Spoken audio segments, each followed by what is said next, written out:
Agora eu passo a palavra para o design, né, que é o Diego Martins, que vai falar sobre os diferentes designs de UFOs e também contar o caso do Diogo, que é um morador da cidade de Banabuiú, no Ceará.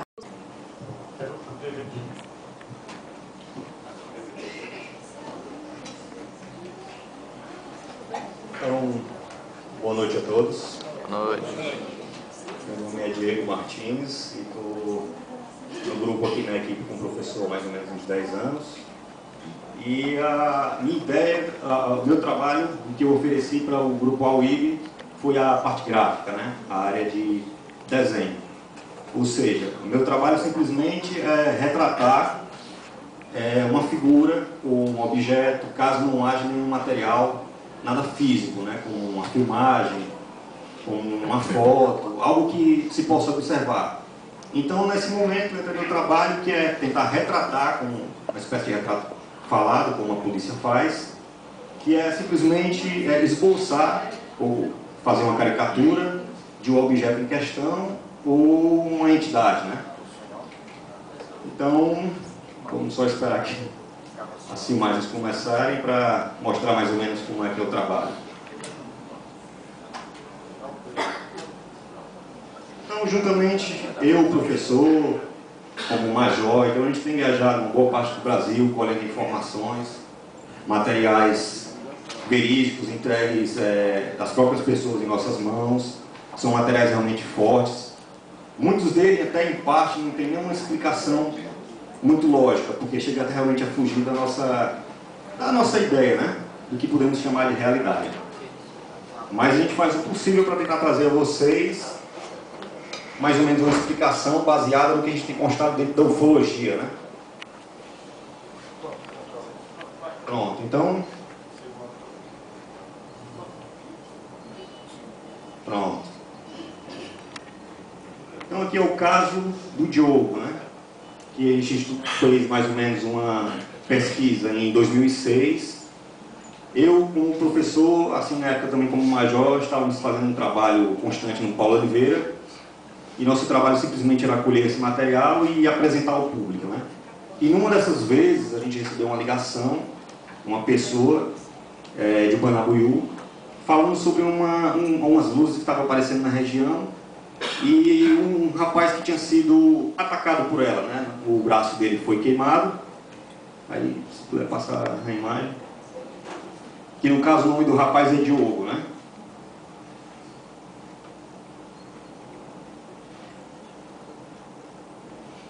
Então, prontamente, eu e o professor, o grupo, deslocamos até a Banabuiú, chegamos até a região, colhemos informações do garoto, assim como da sua família, da sua mãe, de alguns amigos.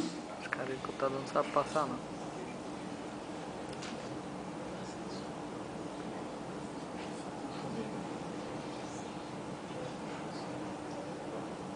Pronto, aí é uns slides, né? Que foi uma luz realmente que apareceu em Banabuiú.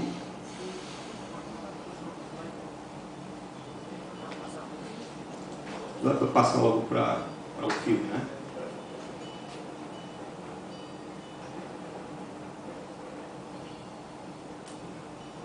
Pronto. Isso aqui foi já no local, né? Esse aqui é o rapaz, o garoto, chamado Diogo, que ele voltando foi na época do carnaval, né? Ele voltando de umas festas que tinha lá na região, juntamente com um amigo dele, de moto. Eles pararam perto lá da casa dele, o amigo deixou ele, e ao se encaminhar até a casa dele, ele notou que se aproximava uma luz estranha, né? Um objeto se deslocando por trás de uma serra, e esse objeto de pronto ficou em cima dele, e a única forma que ele encontrou de tentar fugir foi se apegar a um poste, né? Porque era a ideia que ele tinha de que dali ele não iria sair. E nesse momento o objeto pairou em cima dele, ficou a alguns metros, não conseguiu se aproximar do poste. Ele disse também que não entende porquê.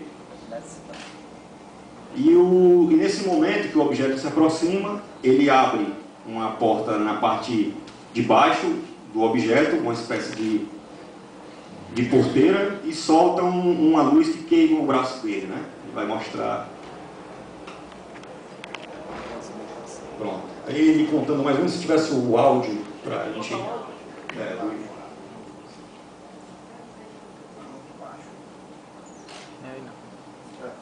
Não tem nada?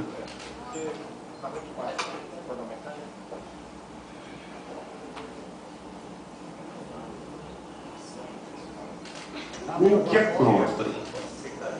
Escutar um pouco. Soltou aquela... Luiz no braço. Sentiu alguma coisa? Não, tô acompanhando? Tô aparecendo? Tô aparecendo? Depois das coisas não sentindo nada, não? No braço, No outro dia foi que você sentiu? só uma sacadozinha no braço, assim, uma dormezinha mais passou. Não sentiu mais nada. Aí nada passou muito sem dúvida. Tô só com sentido naquilo. Voltou? Eu tô fatigo, Tô tudo bem. Na hora ou depois de alguns dias? deu alguns dias, uma com... Sai lá. O nome de novo? Antônio Diogo, Nogueira de Cima. Antônio Diogo. Antônio Diogo, conte aí como é que foi que começou essa história. Você vendo ali, como é que era? Pode ir até ali. Vinha da cidade, Fique à vontade. Certo. Já da cidade, né? Deixa de carnaval. Certo. Do Vigel, tinha do lado da Serra. E sozinho? Tinha sozinho. Certo. Aí, Aí parou assim na Serra. Eu fiquei olhando, aí soltou aquela luz no meu braço. Ficou girando assim no céu. ficou girando, né? Aí eu corri pra cá fora. Era o tipo um objeto que a gente conhece por discoide, né? Que é um objeto mais ou menos do tamanho de um... Ele estipula mais ou menos do tamanho de um carro, de um Fusca, então não é muito grande, mas que emitia um som, um zumbido. E esse objeto possuía muitas luzes, né? Inclusive de diversas cores, vermelho, verde, Passou lá azul. de casa, eu fiz ponto muito. Aí eu corri. Aí você ficou aí, você calculou 5 minutos, Calculei, eu acho que assim, passou muito tempo girando, eu nem sei, tá nem... e você agarrava esse poste parado. Talvez vai passar até mais no último. Você não se lembra de ter sido errado 5 minutos, Calculei, eu acho que assim, passou muito tempo girando, eu nem sei, tá e nem... você agarrava esse poste parado. Talvez vai passar até mais no O que é mais Você não interessante se nesse lembra caso de ter sido errado é que dentro da ufologia a gente conhece um termozinho que a gente fala que é lapso de tempo, né? O que aconteceu com ele, que ele não entende, que ele tentou explicar na ideia dele, é que durante um certo período que ele ficou nesse meio tempo entre o porte observando e até chegar em sua casa, ele disse que demorou uns 40 minutos, né, se não me engano. E ele não entende, não, se não me engano foi 40 ou mais, não me lembro muito bem, mas ele disse que não entende como ele chegou tão rápido até a sua porta, né?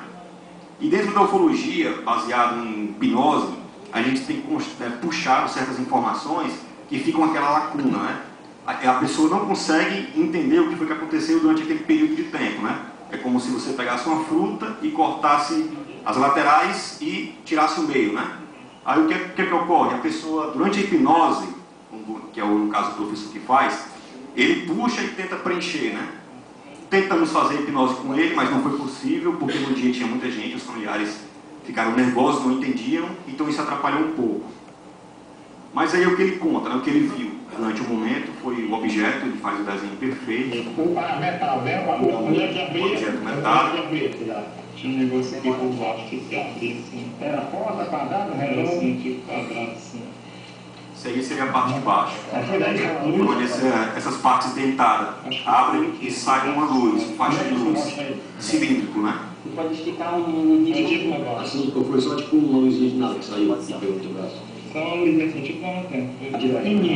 É desenho no boneco. Não tem cabelo não. Aí eu peguei mesmo aqui no meu braço a luz. Mas só que era dentro. Sério. Aí aqui tinha um poste aqui. Qual era? A luz era uma antena. Amarela? É, amarela. Amarelada. Não, então é braço não, vi não. Agora você chegou a ver. Aí aqui era por baixo de novo. Certo, aquelas partes de baixo. Então, nessa parte de cima, ele disse. Isso aí é a avó dele, né? Sou a avó do Diego. Então, só conta o fato de história. Foi.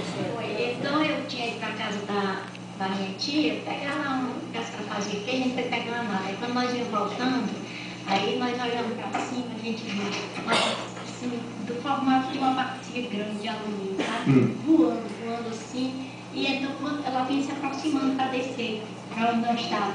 Nós duas meninas descendo, né? Aí então nós corremos, chegamos em casa, a gente sempre de morrer. Aí nós, papai, mamãe, aí eles olharam ainda assim, eu não imaginei mais nada.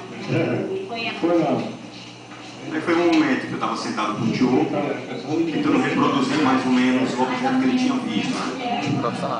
É uma espécie de caricatura, né? Tinha um detalhe muito. Aí quando eu ouvi ele batendo na porta, aí a mãe dele, contando o episódio de um dia, né? Que ele chegou em casa nervoso, pedindo para entrar.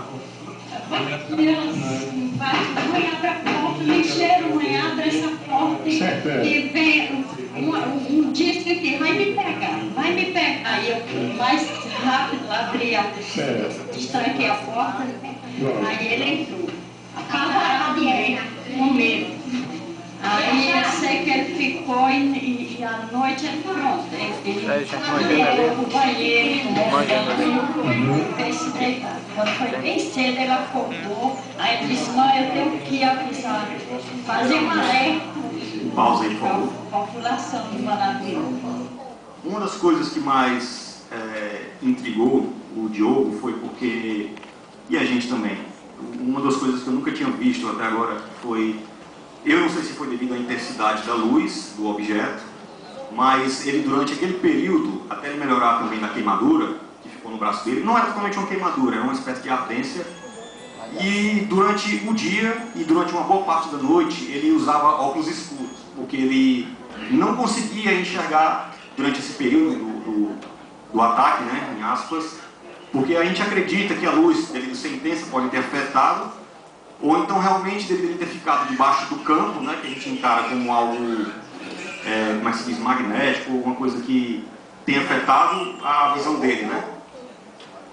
Então, e o braço dele, a ferida ficou durante uns dias, mas era muito pequeno, o que ele sentia mais era ardência, e também deu uma maneira de que ele quis ir lá na cidade mesmo, na polícia, para tentar alertar a população. Ele ficou tão perturbado que ele quis que todos, a partir daquele momento, soubessem do ocorrido, né? Mas lógico que a gente pediu para ele ter freio, porque na cidade muita gente estava com chacota, e a família dele estava preocupada.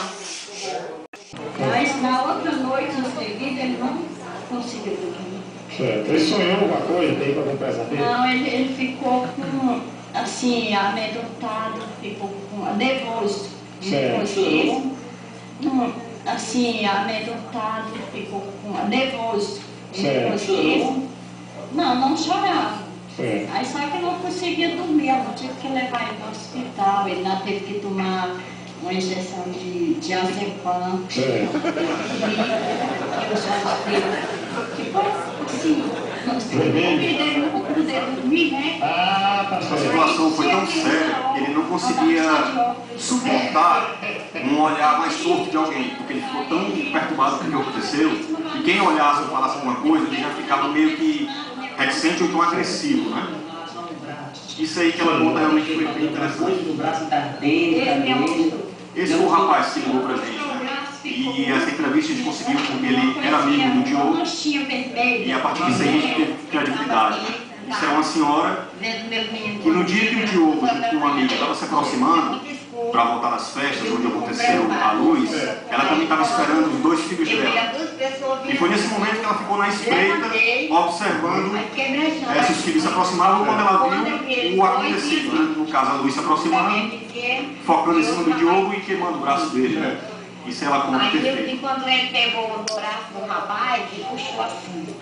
Aí disse assim, olha, a minha procurou. Aí o rapaz disse, não é nada não, ele disse, você dança. Aí eu vi claro, só que ficava por trás desse pau. Aí eu vi claro. Pode descer aqui. Né? Pode descer? Pode. Aí eu estava sentada aqui. Aí ele, quando foi no outro dia, eu perguntei o que ele tinha visto. Aí ele falou que tinha visto e desenhou, aquele sangue estava ali, desenhou. A senhora viu a mancha dentro do braço? Ele mostrou, ele disse, olha lá a minha mancha.